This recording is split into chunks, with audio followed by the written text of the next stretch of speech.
some final thoughts. The term worship is a wonderful, rich term, but it can't by itself bear all the weight of what happens in the Christian assembly. Right? As I said before, that's why we need to learn from other cultures to use quite different terms. Number two, here would be an interesting discussion for you to have back home. What things do you absolutely need to have to conduct a Christian worship service? That'd be an interesting question. Many things are quite dispensable. Electricity, furnaces, though they help on things like that. You don't need candles, right? Drums, an organ. You don't even need furniture, actually. But there are some things that are not dispensable. A Bible, or if not that, a really good memory of biblical text. Bread, wine or juice, water. Now what's so instructive, I'm not sure it's always good news to say this, but is that many congregations would find it easier to conduct services that are richer, deeper, and more compelling if they had no access to anything but the bare essentials.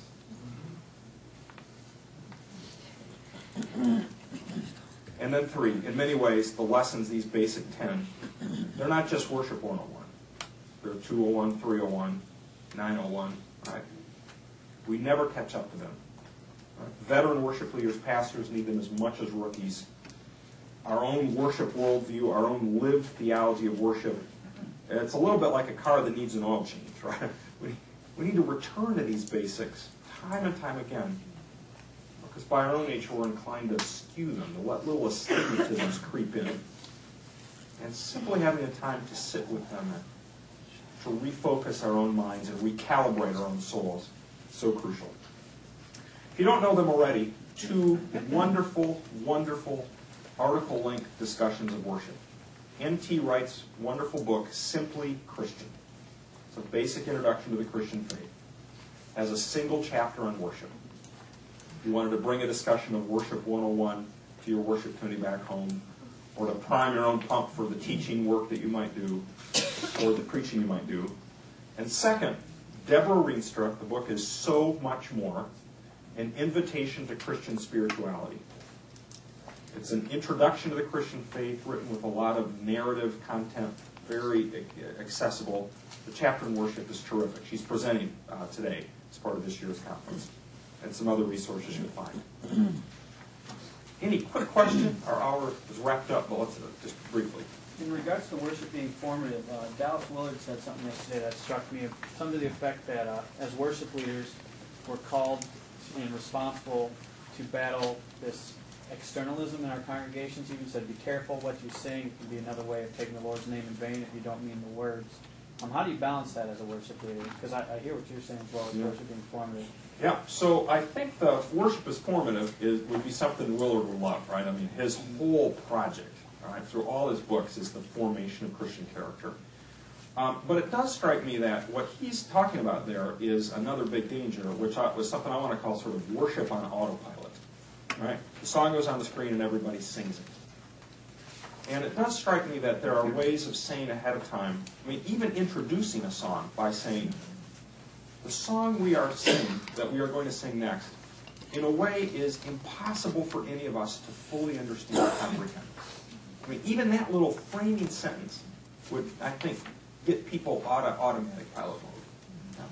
And there may well be some things where in a given congregation, to sing something could well be such an act of hypocrisy that it would be very difficult.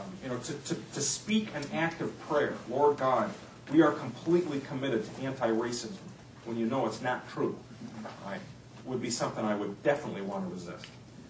But Lord God, help us to overcome our inertia when it comes to anti-racism, would strike me as the beautiful edited version, for example, of prayer. So I think there's a way to hold together both things, and I think bringing that example up is very good. Any other quick questions? Go ahead. Your statement on worshiping with bare essentials, I question that to some extent because the arts and music are part of who I am, and part of who we are, and I feel we need to bring all that we are to God. Yeah. I'd affirm Just that. to have the essentials, All right. to me, is a disconnect. Let me try again by saying something like another essential part of worship would be our own bodies and all the sensory perception that by God's grace is working for us. So when we come to worship, it is essential that we see, that we listen, that we smell, that we taste, that we touch. The handshake of the passing of the peace, right? The smell of the bread that is served. And it would strike me that that is absolutely indispensable. And then how we form that together ought to be take advantage of everything we possibly have. But you see, the distinction I'm trying to make is I'm not actually suggesting that at next year's worship symposium we are going to shut off the furnaces and get rid of the organ and all the electrical instruments and everything. I'm not suggesting that. But I am saying it's clarifying to realize that sometimes we so depend on those things